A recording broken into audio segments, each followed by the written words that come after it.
Hello, good afternoon students.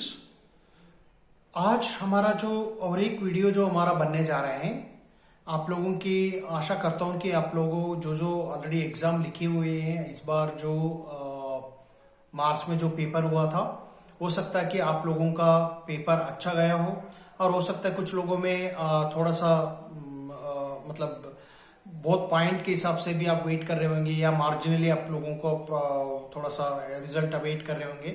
और तीसरी जो बात है वो है कि अगर लोगों का अगर कॉन्फिडेंस नहीं है, आप लोग अगर जून में आप कोशिश कर लीजिएगा, अगर कोई बात नहीं, अभी भी 2-2.5 महीने हैं अपना तैयारी के, आप आराम से आप जो जो गलती किया है इस बार तो उसको ठीक करके अपने लिख सकते हैं। और एज यूजुअल हमने हमारा जो थ्रेशोल्ड साइकोलॉजिकल सर्विसेज के तहत हमने 2 महीने का फाउंडेशन कोर्स शुरू किया है ऑलरेडी। आप इसका फायदा उठा सकते हैं क्योंकि बेसिक बहुत इंपॉर्टेंट है। बेसिक के बिना आप आगे कुछ कर नहीं सकते, तो आप बेसिक कोर्स को अपने हमेशा हमेशा के लिए फाउंडेशन को ठीक रखना है। तो इसलिए हमने बेसिक कोर्स शुरू हो चुका है, अप्रैल और मई का 2 महीने का रहेगा। तो इसके साथ साथ हम आज और एक इंपॉर्टेंट एरिया में जाएंगे जो यूनिट 10 है, जो इमर्जिंग एरियाज है। उसको इंट्रोडक्टरी क्लास मैंने ऑलरेडी सिलेबस की उसका आइडिया तो दे चुका हूं, तो आज मैं थोड़ा सा उसी का ही डेवलप्ड पार्ट को मैं आज आपसे आपके साथ शेयर करना चाहूंगा। तो वो है उसके सबसे पहले देखिए, इमर्जिंग एरियाज जो एक ऐसा इंपॉर्टेंट है जो साइकोलॉजी इमर्जिंग फील्ड में आते हैं। आज की डेट में साइकोलॉजिस्ट जो है वो ऐसा एक ही काम नहीं कर रहे हैं कि जैसे पहले जैसे था कि साइकोलॉजिकल डिसऑर्डर्स है या क्लिनिकल में बैठ गया, ऐसा कई काउंसलिंग हो गया, ऑर्गेनाइजेशनल साइकोलॉजी हो गई। ये तो तीनों एक एरिया है जो हम लोग जानते हैं, लेकिन आज की डेट में साइकोलॉजिस्ट का जो एरिया है वो बढ़ चुका है। यानी कि psychologist are not only just confined to technical aspect but also उन्होंने सोशल रिलेशन, सोशल इश्यूज के बारे में ज्यादा जोर दे रहे हैं। जैसे खास करके अब मैं बात करें जेंडर डिस्क्रिमिनेशन, तो जेंडर डिस्क्रिमिनेशन आपको पता है इंडिया जैसे सोसाइटी में कि इतना हमने ज्यादा मेल के लिए ज्यादा फोकस करते थे। अभी आपने देखा होगा पिछले 50 ईयर्स 52 बिफोर इंडिपेंडेंस में हम देखें तो वुमेन को ज्यादा फोकस नहीं दिया जाता था। वुमेन को एजुकेशन और ऑल काइंड ऑफ फैसिलिटीज को नकार दिया जाता था। Just she only confined to home या घर में उनकी काम खाना बनाना इस तरह से। लेकिन आज की डेट में जो चेंजेस हुआ है, जो ऑल फैक्टर्स आप दे सकते हैं, तो उसमें अलग अलग रिस्पॉन्सिबिलिटीज वुमेन जो परफॉर्म कर रहे हैं, जो वेदर इट में भी इंजीनियरिंग, टेक्निकल एस्पेक्ट है, मेडिकल है, तो आर्मी तक भी आप लोगों को वुमेन का जो रोल बहुत ज्यादा है।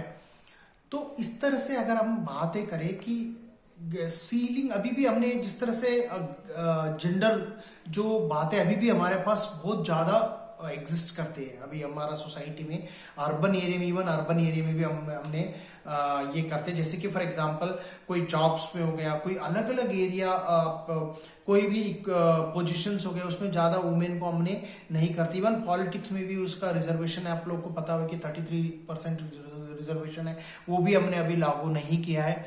तो इस तरह से हमने कहीं कहीं तो वुमेन को पार्शियलिटी करके आ रहे हैं। या उसके अलावा भी अपने ट्रांसजेंडर के जो इश्यूज आते हैं, एलजीबीटी कम्युनिटी के बारे में बात करते हैं, अभी भी सोसाइटी में उनके ऊपर बहुत स्टिग्मा है, स्टिग्मा एग्जिस्ट करते हैं। हम लोग मानने के लिए तैयार नहीं है, they are also part of the society जो ट्रांसजेंडर होते हैं।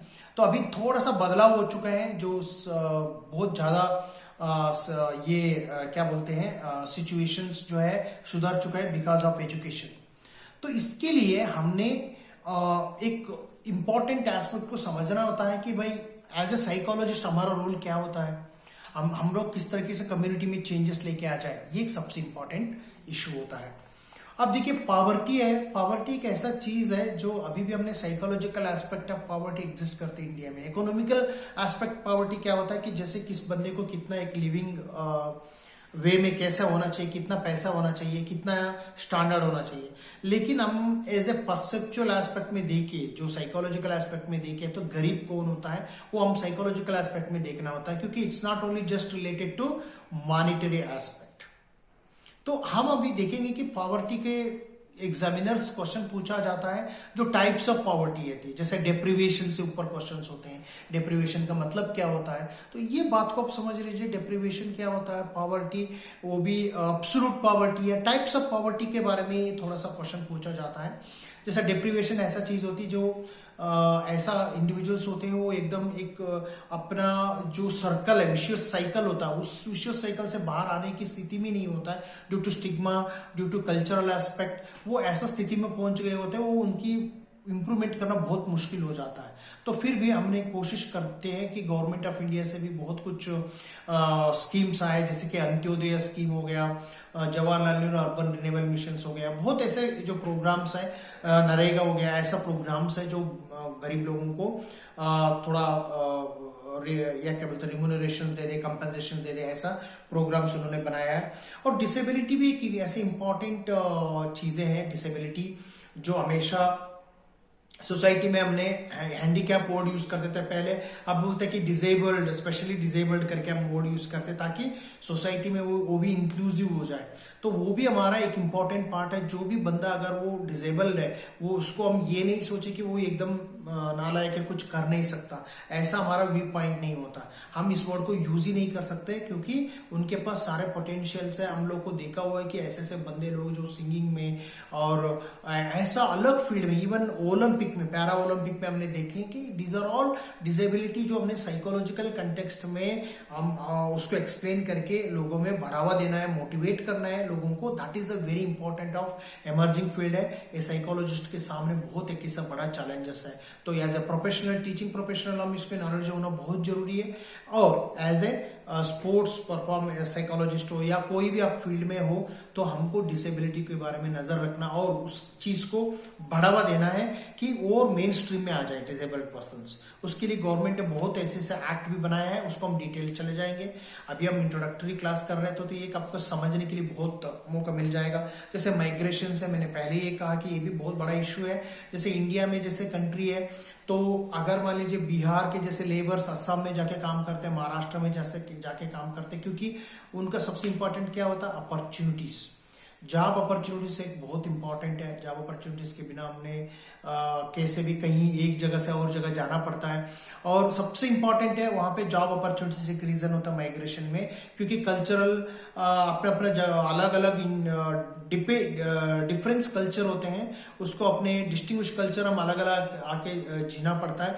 तो वहां पे बहुत कुछ प्रॉब्लम्स होते हैं, जैसे कि हमने एक टॉपिक ऑलरेडी बात की हुई, जैसे अकल्चरेशन की बात आती है, अकल्चरेटिव स्ट्रेस होती है वहां पे।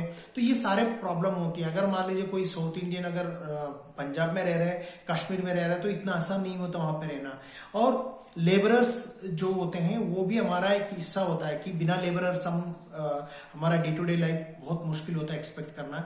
तो उसके लिए हमने समझना पड़ता है, खास करके लेबर्स में ज्यादा माइग्रेशंस देखने के लिए मिलते हैं। हमने उसको डिटेल साइंटिफिक स्टडी हमको रखना होता है। जो भी एक्सपर्ट्स होते हैं, स्कॉलर्स होते हैं, इस चीज के बारे में समझना बहुत जरूरी है।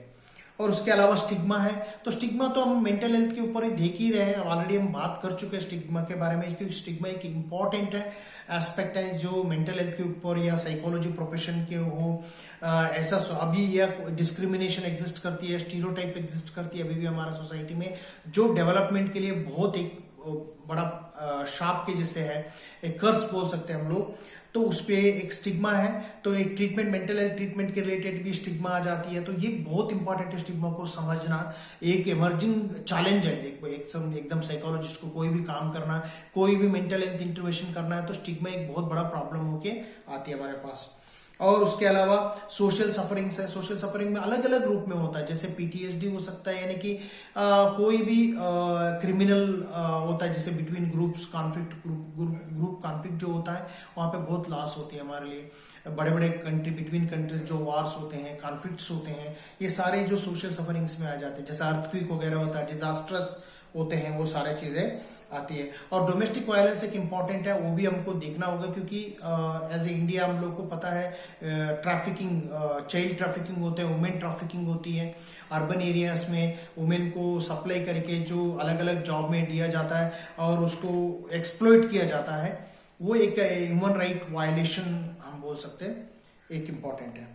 और चाइल्ड अब्यूज एक ऐसा चीज है, चाइल्ड अब्यूज को अपने जानते हैं कि वो बहुत बड़ा इश्यू है। चाइल्ड अब्यूज उसमें हमने दो तरीके से होते हैं, जैसे कि चाइल्ड बच्चों साथ छोटे छोटे बच्चों को हमने काम में लग जाते हैं, काम में लगाना, होटल ऐसे बड़ा बड़ा इंडस्ट्री में विदाउट रेगुलेशंस हमने डालते हैं, जो विच इज इलीगली। हमने पता है कि हमने एजुकेशन राइट्स दे रखा है, तो अराउंड 14 साल के जो बच्चा तक को, तो माइनर बच्चों को, माइनर जो बच्चे होते हैं उनको हमने रेगुलेट करना होगा, कि बताना होगा कि विदाउट परमिशंस आप कोई भी माइनर बच्चों को वैसे ही आप रख ही नहीं सकते, क्योंकि अगर यदि रख लिया तो अगर यदि पता लग गया डिस्ट्रिक्ट एडमिनिस्ट्रेशन की, उसके लिए आपको फाइन भरना पड़ता है। तो ये इंपॉर्टेंट है, इलीगल है जो छोटे बच्चों को रखना। और साथ ही साथ जैसे कि सेक्सुअल वायलेंट वगैरह होता है, सेक्सुअल अब्यूज भी होती है, वर्बल अब्यूज भी होती है।